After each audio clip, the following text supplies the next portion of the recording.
Ready? Start.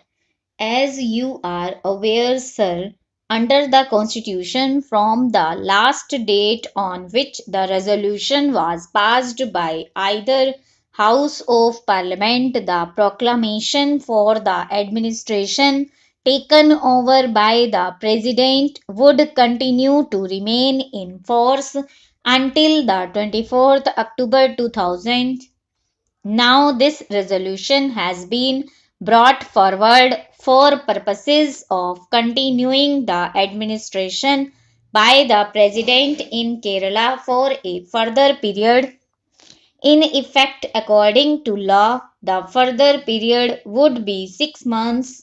But, sir, in view of the reorganization of states and the emergence of the Kerala state from the 1st November 1950, it is a matter for consideration as to whether a new resolution or a new proclamation will be necessary, and the tentative advice that we have received is to the effect that when a state had comes into existence after the 1st November 1950, there will have to be a new proclamation issued by the President. If a new proclamation is to be issued, then naturally the effect of the present resolution would be to make the President's rule valid for a further period of 1 week only. Whatever it is, sir, under the Constitution, it is necessary that every time after 6 months, when the proclamation is to be further extended, an opportunity should be given to the honorable members of the two houses so that they can know how the administration is being carried on and how it has been carried on during the last 6 months. This would enable them to consider the question as to whether it would be advisable or necessary to extend the period of the proclamation by a further period of 6 months.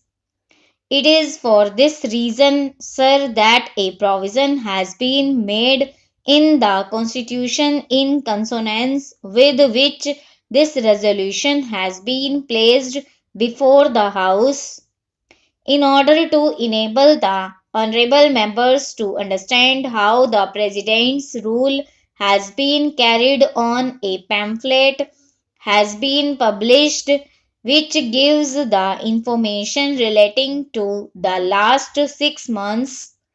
Now, sir, when the President took over the administration, naturally there were certain problems of a peculiar nature. I am not dealing here with the political problems but only with the administrative problems as they exist there. There was the problem of procuring food grains from the surplus states. After the advisor took over charge, naturally he had to devise certain measures for purposes of bringing the administration to a very high level of efficiency.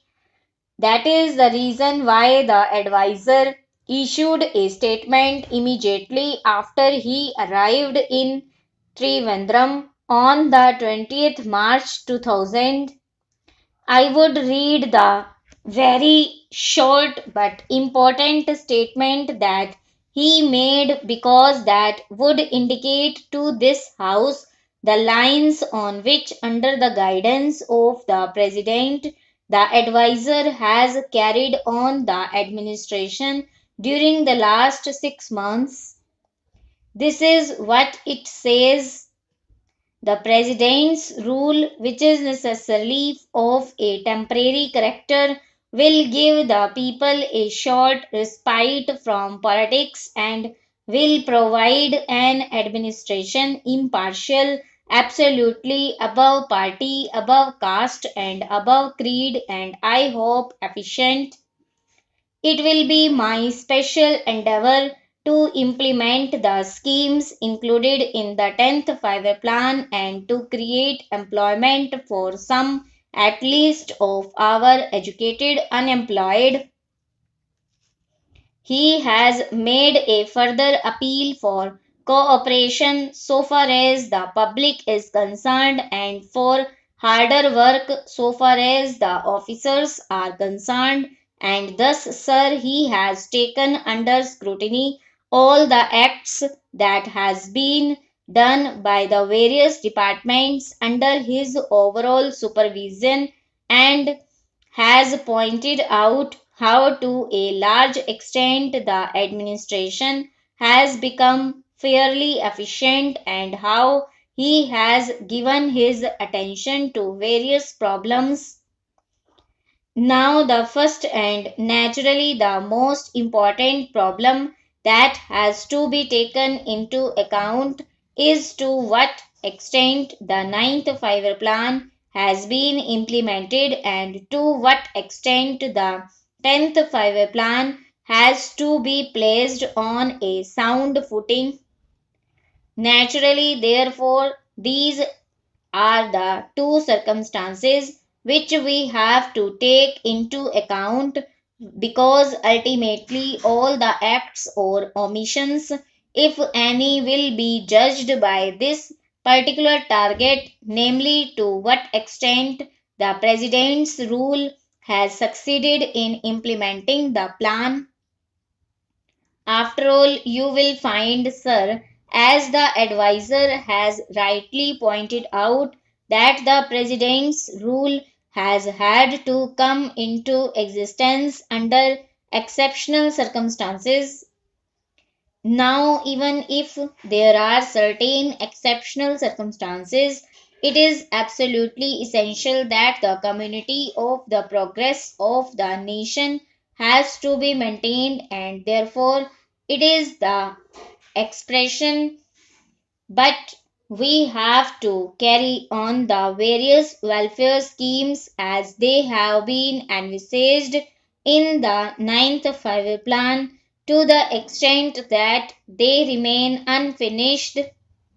I would invite the attention of the honorable members to what has been done so far as the second plan is concerned. Stop over.